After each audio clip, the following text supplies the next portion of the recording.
we saw, Ali started gasping for breath. I thought it was a joke. I was looking at him, his eyes were popping, where tears was drooling. Everything happened in a split second. You always remember your test. He said, nurse, remember Arinze? The nurse said yes. So that's how he died. And I told him, I rebuked him immediately. People said, whose report will you believe? The report of men, the report of doctors, or the report of God?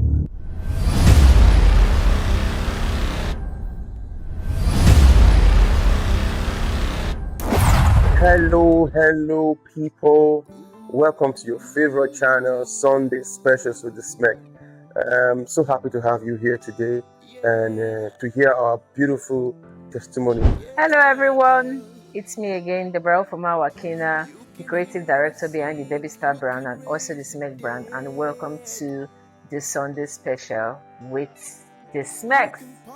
Today's episode is another interesting one. It's an episode that will strengthen your faith, I know, and I hope. It's an episode where we'll be sharing the testimony of our son, of how God snatched him back from the hands of death. So on today's episode, we're going to be talking about how God delivered my son, snatched him from death, unfiltered and raw. It's an interesting one. I know as you listen to it, you will be strengthened and your faith will greatly increase. This story, don't blame me if I start crying. It's very emotional. It's something that I feel everyone should hear, because from our story, I told you guys before that the reason we share our story is to encourage families, also keep memories for our kids so that when they grow up, they can go back and watch these stories over and over again. So it started like this. When my wife was pregnant for my son, I heard clearly from God that you're going to have a boy. Not that I said that my first child will be a boy, but I heard him clearly, you're going to have a boy. So I told my wife, I said, you're going to have a boy, son, and she was like, she was excited about it. But when we went to check the sex of the baby, my son, a very strong man, he crossed his leg like this, so we could not ascertain because his male genitals were hidden, so he crossed his leg. So we could not ascertain if it was a boy or a girl. But me, I knew because I was convinced that he's a guy. So I told my wife he's a guy. She said, "Oh, are you sure? Well, I know if you want to get stuff for the baby, I don't want to go and get male color and it turns out to be a female." Like, God told me he's a guy. So she was like, "Okay, let's just do this way. Let's just strike a balance. Let's just buy mixed color that either a guy can use or a girl can use." And lo and behold, when she put to bed, it was a boy. And I told you why she was pregnant. All through the pregnancy period, I was laying hands on her every time I wake up, because I'm a night prayer. I like praying at night. So I'll lay hands on her. At times she wake up, she see me pray, because I knew he was a child of prophecy. So I think the story started after COVID. My son turned 1. His birthday is August 26th. That was he'll be turning 7 this year. So it was a year plus, a year and 2 months precisely. So we have August, September, October. This happened in October. I had 2 wedding jobs on ground. So I was sewing and also running my business, my fashion school and all. So I was at home that fateful day in the morning. So because I worked overnight, me and Oga, it was around. It was during the weekend, and I was just like, babe, what would you eat in the morning? Because we're like that. I was like, babe, like me, I'll just use groundnut. I want to just use to eat bread. And he was like, we'll just look for something to eat, because I was working. I was trying to meet up with deadline as well.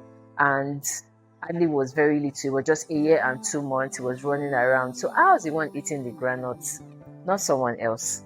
As I was eating it, he came and just picked a very tiny piece of the granite, and Ali got it into his mouth. So it was 2020, and my wife was eating the granite.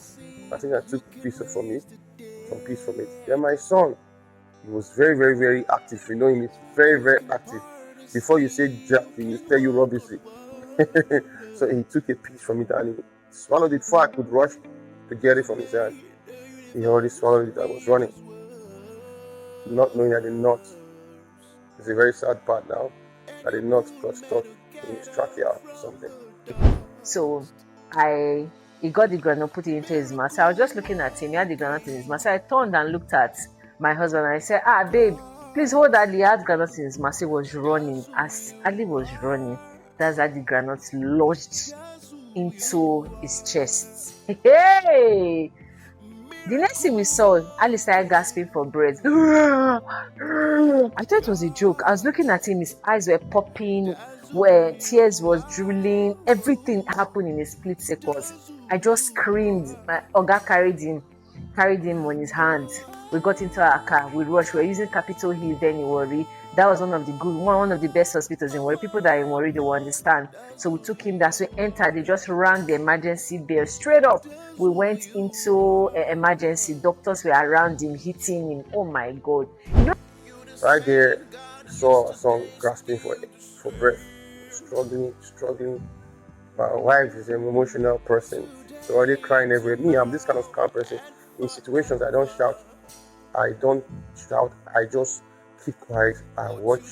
I first of all ascertain and know what to do. I don't do a dark. I watch first of all. So I was watching and she was shouting. Like, we rushed into the hospital. I started praying because he was struggling. His eyes were almost like open and still. As a mom, when you go through pain, it's completely different. But when your child goes through pain, like you are standing, you are seeing your child gasping for air, and there's nothing you can do about it. And I was just there.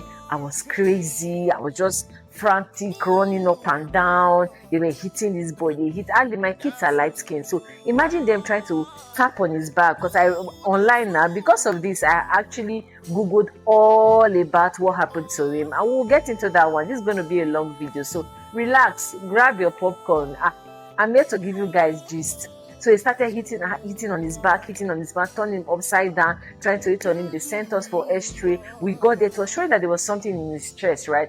But they cannot pick it because it's granule. So X-ray could not pick. That was when I got to discover that I think they say, I'm not a medical doctor, so I'll just try to use a layman terms as they explained it to us. And they said that X-ray can only get when you have metals and some other things. So, but it was showing that something was there. We came back, they turned him upside down. They were hitting Ali on his back. Me, I was still trying. I was like, okay. They tried, specialists came in. We waited for over 3 hours. Finally came in, checked on him. They're like, we should take him home. When we rushed into the hospital where we stay, and it was one of the best hospitals in town. We took him, and the doctors, they did all they could do. They tried their best. They said, okay, the baby is fine. You can take him. We were like, this baby that I'm seeing here is not fine. They said, they did all they could, and we took the baby home. When we got home that night, we were sleeping. The next thing we heard, we were just hearing this grunting, like somebody was gasping for breath, trying to breathe. Like if you are here, Ali's breathing, you could hear him at the junction. That kind of breathing. I was like, what is happening? The next thing, this guy don't they go. We rushed him again. We said, okay, we shouldn't use private hospital. Let's go to general hospital. We were in general hospital for about 3 days. They referred us to Warri. As we were going, I carried Ali at my front. I held him like this because he was so weak. He could not do anything. He was crying. He was frantic. He was so uncomfortable trying to grab air and all. We got to Central. Central said they cannot handle him. We should take him to UBTH in Benin, and we should do it now. Like the clock was ticking, it was urgent that we had to start living now. That shirt that me and Oga wore when we were leaving, because I called my mom. My mom came to the house because I had a girl in the house. So my mom came to stay with my girl. That was how we left. Right there, we took him to 6 different hospitals. 6 different hospitals. 6 good hospitals. From they went to the government hospital. I think they stayed in the government hospital for about 3 days, 3-4 days. I became the nurse, the matron's friend, and it was something else. I remember I have a spiritual mother. She's in the US. We do pray together. She just called me that day in the hospital. She said, Smek, pray. I said, yes, ma'am. She said, the Lord says you anointed door. She's an American. I was like, ma'am, you came late. The devil already came. So we're there. I was thinking that they could provide a solution. But after 3 days, they were like, this is beyond our medical expertise. We can't proceed from here. We have advised you guys to go to another hospital in town. That was the best, I think, Lily Hospital. So we went there, they did scan, they did everything. They were like, bro, should we be honest with you? I'm like, shoot. He said, we can't help you. I will advise you. They called one of that Maxi clinic. You should go there. We went there. The man was like, "What's wrong with the baby?" He says, "I'm talking to you right now. Start going to UBTH." UBTH is another town, another city from our city, about 1 hour 30 minutes drive. And it was a lockdown. There was no free flow of cars. That period, lockdown, checkpoints on the highway and all that. Right there, because of the love we have for our son. We did not even bother, we did not even wait to go home. But the man said, "As I'm talking to you, go. That's the only place that can help you." So we drove down with the outfit we were putting on. We didn't carry extra luggage, nothing. We got there. You know, when you think that's the solution, we're not at ease. These people, they know what they're doing. It's a teaching hospital, they know what they're doing. But not knowing, that's not the plan. Then I was still praying, but I was still putting my faith on man that, okay, with the professionalism they have, they're able to tackle such situations. That's how we got into the car. We turned. Then you could not travel interstate. If you are traveling at all, it has to be a valid reason. So when we are going, we got medical report from Central. We turned the car and we started heading down to UBTH. I called my sister-in-law that is abroad, and she was just talking. That's a woman of it. Auntie MJ, thank you so much. You were a source of strength. Thanks to my mom, to my family, to everybody. We got church involved. This is just the beginning of the story. We were going to UBTH. I had Ali, like he was facing me, he was just there. You could see his lungs contracting, trying to breathe in and out. This was a boy that was already calling our security's name and everything. He was very active. Ali is a very active boy if you know him. So we turned our car, we got to UBTH. Immediately we got there straight, we went into emergency. When we got there, they checked Ali's oxygen level. I can't remember now. This is like 5-6 years ago. I can't remember, but the matron screamed. It was like, how is he able to survive and at such oxygen level? We're locked at the. My husband just said it is God, because one thing that Smek is known for is his faith. I was a believer before I got married to him. I grew up in faith. I was raised with faith. I was raised practically in church. But meeting him, it took my faith level from 0 to 100. And this was one of the situations that actually altered my life as a Christian and made me understand that it's God or nothing. You will have money. Money will not be able to do anything for you. God, let's continue. So we got there, they were screaming, how did he do this, how did he do that? Immediately they sent us for x-ray. They just started nebulizing him. They did that and everything. So everything came down, it was okay. Then they went for the x-ray. They were now waiting for chiefs. That's one thing with UBTH, they are very thorough. Like chief for I think nose and throat came in. The one for chest came in. They were looking at him, discussing about his age. I'm learned also with my husband, so we were just standing. So we got there the first day, then I bought some clothes there. Second day, third day. I remember the second day I was sleeping and the Holy Spirit woke me and said, "Go and pray for the children, your ward." So I woke up, I went to the ward, I prayed for all the children, all of them, I prayed. And funniest part, the next day they started discharging some of them. When me that I prayed for them, my son was still struggling. You see how the devil works? The devil is very, very tricky. But I know something, many are the afflictions of the righteous, but the Lord delivers them from evil. So right there, I was still confessing. I was like, "You're going to get healed." And one thing I also do is the people around me, I just called my mom, because my mom is somebody that I hold her words to high esteem. I just told my mom, I said, "Mom, please tell me the truth. We hardly come out from this." She just kept quiet for a bit and she said, "Yes, it's going to come out from it, but the journey ahead is going to be very tough."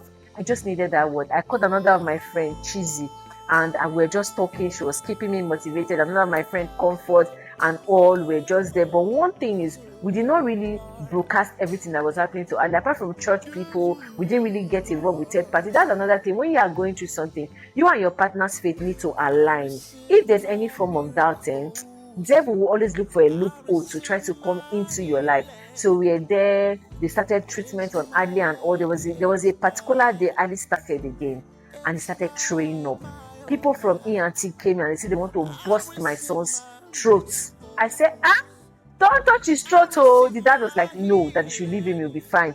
Once he eats anything, Ali will throw out this food. Once any food is going in, it's coming out, and we're happy. Things were getting better. I think like 4 or 5 days into it, a student doctor just came in and looked at us and said, we're not telling you, because when they came in, they were discussing, we're very happy, our son is getting better. He looked us dead in the face and told us that you both should not be happy, that this is our Arinze. last 2 months, I mean last week, Oga will have a better memory of it, was getting better and he died. Immediately, my husband rebuked him and I got to understand the power of words there and then. And he told him that my son will not die. He looked at us like, you guys are playing. So while we're still praying, this boy is going to recover. We got the biggest blow. What's the biggest blow? Doctor walked in and said, Mr. and Mrs. Smek, we're sorry your son can't. We don't have the facility to treat him, and with what he's seeing right now, we don't know if he can make it. Once I said he cannot make it. Then I remember the name, I will never forget, and that name will stay in my head still. Probably I did say. He said, because of our testimony, you always remember your testimony. He said, no, so remember Arinze, the nurse said yes. So that's how he died. And I told him, I rebuked him immediately. Because people say, whose report will you believe? The report of men, the report of doctors, or the report of God? Because right there, I rejected the report of the doctors. I said, doctor, you are lying. My son will not die. I told him with every force in me, my son will not die. And when I was in that world, then God actually opened my eyes, because when you are in a world that have mothers and children, people start talking. I started seeing people's cases. I saw a child, very beautiful girl. Her eyes were open, but they were telling me that she had cancer of the eyes. My heart broke. I saw another child that the mom said she was a bank manager, but she was with her son. Her son had cancer of the heart and the lungs, but they could not get it out because where the cancer was situated was half inches away from the boy's heart. So then, instead of me to start crying, and I started giving God thanks for the situation my son was in, because his own was practically like the bare minimum in that place. I was just looking at this children, that girl, as I'm here, I could still record the baby's face. It was a lot. I looked at the mom. That other bank manager said she had to give up her job. Finances were down, but she said, I'm not giving up on my child. So I actually drew strength from those people when I was there, and I was just sitting down. The next day, brought referred us to another city that's about almost 4 or 5 hours from where we are. Right there, I knew that this was the devil. Now I looked at my wife. Do you want us to go to Ife, or do you want us to apply faith? She was crying. She's the emotional one. She didn't give me the reply. I said, do you want us to go to Ife? I said, because left for me, I ain't going there. And I doubt if this will have solution for my child. And driving 4 hours, 5 hours. I ain't going to do that. Let's take our baby back home. They said we should pack up our bags and go. We've gone to 5 hospitals. UBTH was the 5th one, and they referred us to Ife. But I remember one word that the chief said. It was like, this child is too small to go through that operation that they're going to pass. And when he comes out of that operation, he will either have asthma or he will have complications. Because for his age, 1 year and 2 months, that's when I now started Googling and I understood that what Adley had was aspiration. And in the world, you could Google it. People that survive aspiration say nearly something like that happened. The child turns blue, and in less than 24 hours, the child don't poof. He don't cry. The child will be gone. So I was grateful that my child was alive. I was seeing him, but it was not easy. She said, okay, let's go to my parents' house. So right there, another miracle. So we driving the car started overheating. So why did this car never overheating before? Started overheating. Now I looked at my tire. My tire was bad. You know what they call bad? The irons were out. The irons were already out. On a normal circumstance, that tire will not drive for 20 minutes and it will explode. But I took the step of faith. I said, God, you are in this with us. So we drove that night. I prayed on the car. I said, you will not overheat anymore. And that was the end. Stop. I started driving. I said, this car, you take me to my destiny before anything happened. So we got to EBTH gate, and that was when this song was raining. What God cannot do does not exist. Dulcie and Pastor Jerry, I cannot forget. So at the gate of EBTH, we were discharged. They drove us away. We carried our property. Oga said, do you want us to go to Ife or you want us to go home? He said, you could practically see now that medically, they are not able to do anything for this child. Are you going to join your faith with mine and let's go home and pray our son back? As a mother, I will always be, we should go to Ife. He said, babe, if we go to Ife, I'm telling you, it will still be same result. Then I told him, I said, babe, can we drive down to Agbodan nights? Can we drive down to Agbodan nights? Because I remembered my father-in-law had a case. He went to UBTH and they told him he had appendicitis. This was a man of over 80 years old. and they told him they will fix him up for operation. He told them to give him 1 week. My father-in-law went back home and he prayed it out, and he came back. There was nothing. They said it was almost rupturing. And when he came back, they were asking, like, is this same man that went there? So my belief was, I just want him to lay his hands on his grandson to pray on him, because Smek is actually the first son of the dad, and Adley is the first grandson of the family. I just said we should take him there, because my husband is from a family and from a Christian background. He also is from a Christian background. I don't know. My spirit just said we should go. We were on that road. We were driving that night, and I think then they said 8 o'clock was a lockdown. After 8 o'clock, no cars are allowed to travel. So we got to a checkpoint, a very fierce one. All cars were packed. We parked there till the next morning, 7 a.m. before they moved. They were packed, and I said, "We are testing him." And I asked the people, they said, who's in charge? They said, the military man is there. So I started speaking in tongues. I was blasting in tongues, unknown tongues. There are men to interpret except angels. So I was speaking in tongues, and I went there. I met the man. He was sitting like this.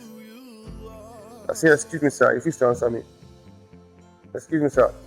He didn't want to know. If you are in Nigeria, you know how army men are. They are very, very, very rude, and they can do anything they want to do. So I tapped him. They looked at me with anger.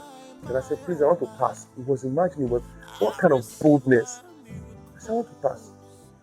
All cars are packed. You are telling me you want to pass. I said, "I want to pass." Then he looked at me and I said, "My son just coming from UBTH." And when I said that, something in me ignited. And he said, "UBTH? Oh no! I took my mother to UBTH. I spent over $1 million and she died. Where's your son?" He said, "Take me to your son." Then I took him. He said, he looked at my son. He said, "Oh boy," he laid hands. The military man, I never experienced that. I didn't know he was full of prayer and faith like that. He laid down on my son, saying, "You will not die in Jesus' name." Right there, I knew that God has already taken charge of this matter. "You will not die." He prayed. I said, "Move, clear the road for him." That's how we moved on. We got to, let me tell you something. The moment we got to the front of our house, the tire exploded. I'm telling you, that tire, I think the tire was already having iron. The moment I parked that car, it was yes, the angel of the Lord took us down home. Hey, we were driving. As at 11 o'clock, we were on that road. If anybody know the road that was linking Benin to Agbo, we were there. And as we were there, my husband said, "Babe, can't you see the angels? They are clearing the road for us." So we got to a point that they had to stop everybody because of COVID now. They said nobody could pass. And we had a checkpoint, but we needed to pass that place. So Oga came down. As he came down, we were just speaking in tongues. As he got to the man, as he got to the army officer that was in charge of the road, the guy was like, "Where are you people going to?" Say, "We are just coming from UBTH." And he was trying to explain. The guy said, "UBTH, oh my God, that was where I lost my mother." So my husband explained everything to him. He just came and looked at us and he said, "Your son will not die." The army man started speaking in tongues as well. That's how we started speaking in tongues. All through the journey, I was speaking in tongues. I could speak in tongues, but those tongues were deep because you are seeing your child in your hand, and gradually life is passing out of that child. My husband started speaking in tongues. That's how we spoke in tongues. We got to Agbo after midnight. We were waiting for. We got home. The kind of parents I have, they are never perturbed in situations that people will be crying. That's how I am. And they looked at us. My wife was probably thinking that he would rush. Hey, welcome. They're like, they're not come. People should sit down. That's how they are doing situation in my house. Sit down. You will not eat. You're expecting them to say, "Hey, kata." That's how I handle my situation, because the devil will want to see if you fear. Really, we got there. They laid Adley on the ground of the sitting room. My late mother-in-law, may I so rest in peace. My father-in-law, the sisters and everybody, they came out. They had a vigil for him. They started praying on him and all. Immediately that prayer came in, I just had this peace of mind that my father-in-law was able to pray for him. We stayed for like 2 days. The third day we packed our load and we went back to Warri. Hey, it's like Satan just said, "So you people are trying me. So when I not go Ife." And he said, "This is the beginning of your woes." So they were not even perturbed. They were not. The next thing is, they said, "Okay, let us pray." We stayed there for 2 days. Then we went home, drove back to our base. Then I entered what they call prayer chain. See, you say you have faith, you will be tried. I mean, that's the part most Christians don't want. They always want everything to be rosy. But as children of God, you must have a downtime. That downtime is where your faith is tried.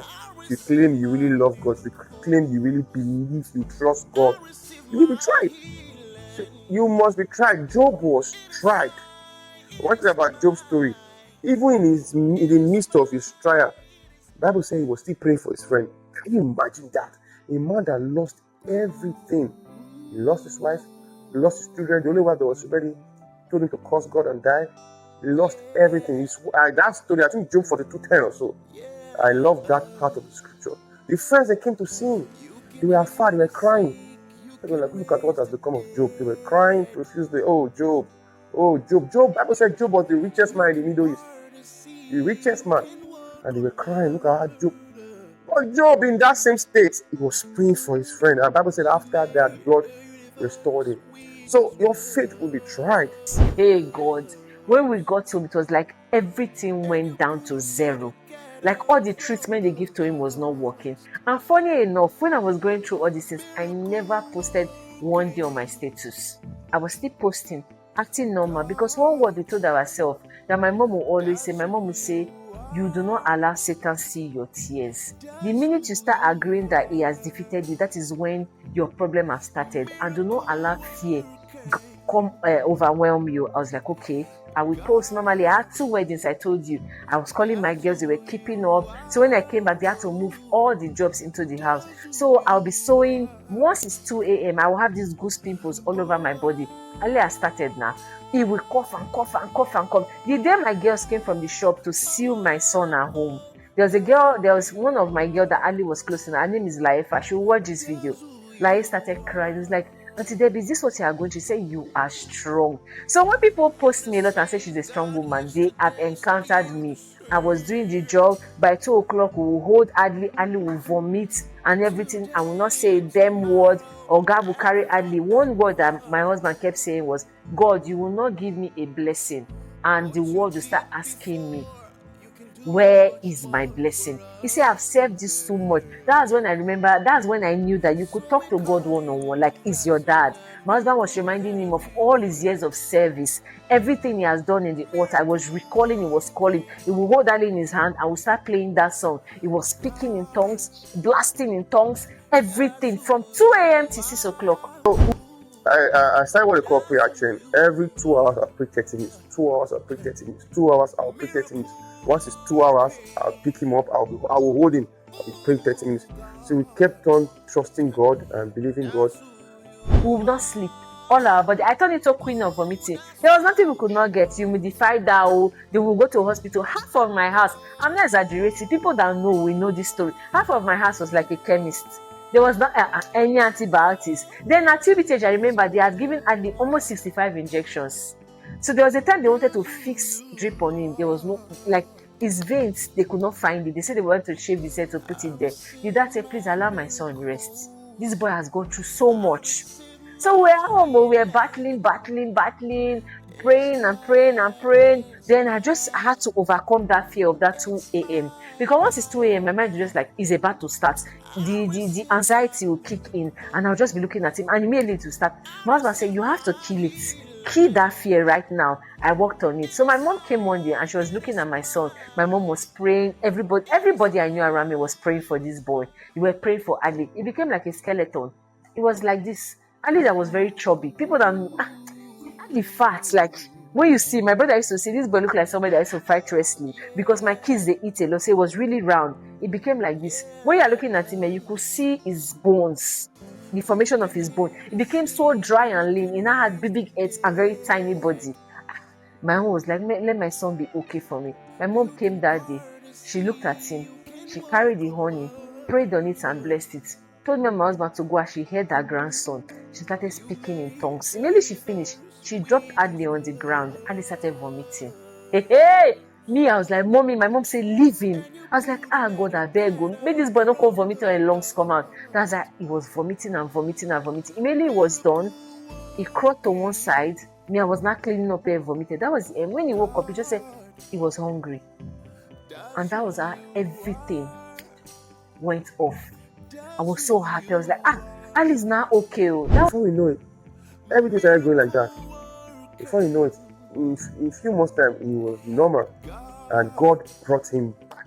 So I'm here to encourage you this morning, wherever you are, that your situation, there's nothing God cannot do. I remember that period we were playing this song, Don't See. God bless you, Don't See, wherever you are. I've never met him face to face. No one that will meet him. I'm telling you this. That's a song. What you cannot do does not exist. You know you're on water. That song was one of my strengths. I was playing What You Cannot Do with Pastor Jerry Izzy. I was playing that song over and over again. That song helped our faith. And one thing I did, I tried to limit the people I told about it. Because the people you tell determine how your faith is built. There are some persons, they come to you and they speak fear. And the moment that fear comes in, the devil is just waiting for you to be scared. And the moment that fear comes in, the devil takes control. So mind who you relate your problem with. They can either strengthen you or break you down. But don't go about telling everybody your problem. Because some persons out there, they are happy you have that problem. Some are wishing that you die in it. So God answers you, answers everybody. All it takes is your faith.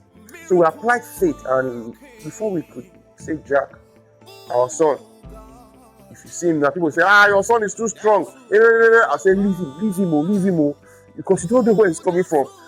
You don't know it. Leave him, let him run. He's so full of strength. So when after that one, it now came to the stage of when Ali will be looking at you, Ali will no longer be talking. Hey, I will go to parties. They'll say, we know this boy now. He used to talk. How would you say he is? I'll say Ali is 3 years old. To say, 3 years old should be talking now. Why is this your boy not talking? Hey God. I will come home and say, babe, he said this boy is not talking. My husband say, leave him. He will talk. The hand of the Lord is upon this boy. But you know, Nigerians, people generally, they will keep talking. You are talking and talking. You don't know the ordeal that the mother has been through. You don't know what that child has been through. That's why I do not talk about people.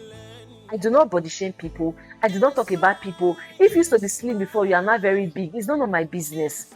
If you used to be very big before, now you are not very slim. It does not concern me. I try as much as possible to mind my business. Because when you were telling me those words, I knew how hurting it was to me. It got to a point, they will not tell me, he's very big, why is he not talking? We're talking to him and he's looking at you. He now became Mr. iPad. They now nicknamed him Mr. iPad. Everywhere he's going, you see him with his iPad. He will just be staring at you. I say, this is another journey again. I just concluded one. So I'm about to start another journey with this child.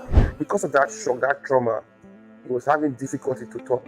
Prior to that time, he could talk. He could call the security man, he could talk. He had challenge, so he would just be mute. He would not say anything.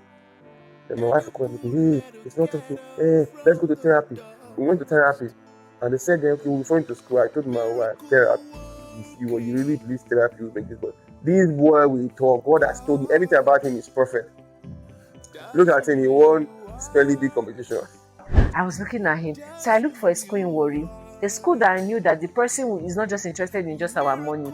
Somebody that genuinely loves kids. I took Andy to that school. I explained to the lady what happened to my son and everything. She said, don't worry. I will never forget my son's first school in Warri. That's where it was. It was coping gradually. The first day Ali spoke in school, immediately I entered. They said, Mommy, come see spoke in school. If you see the joy in everybody in the school, they were so happy.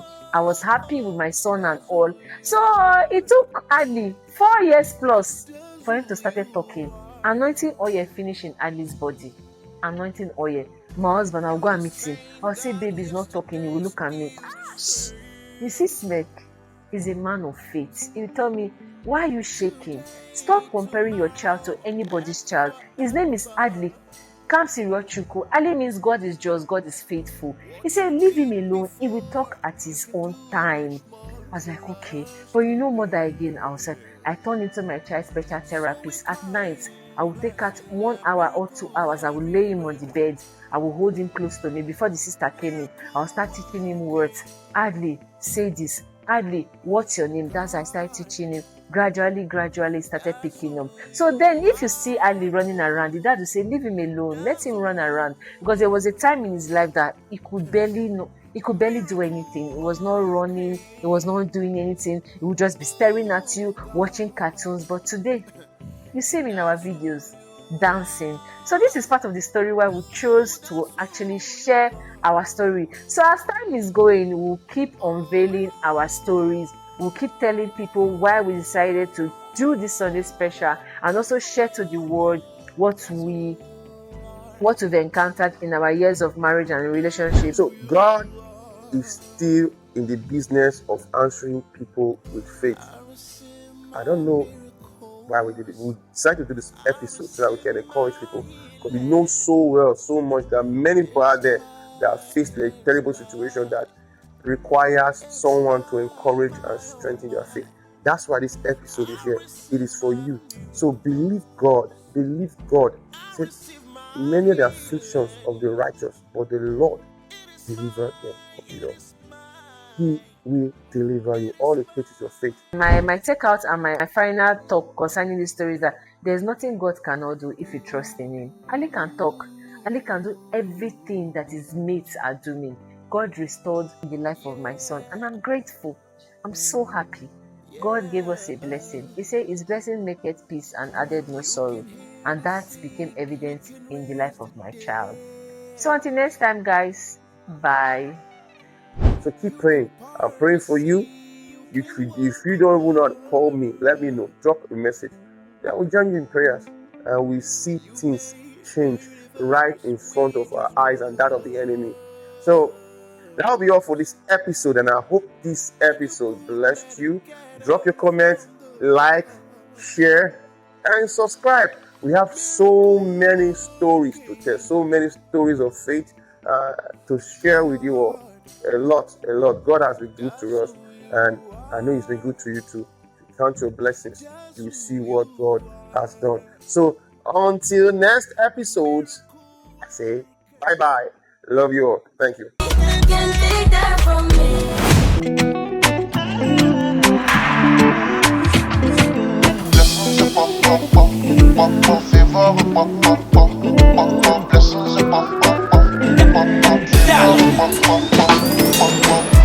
Heavenly Father, now you taking me power.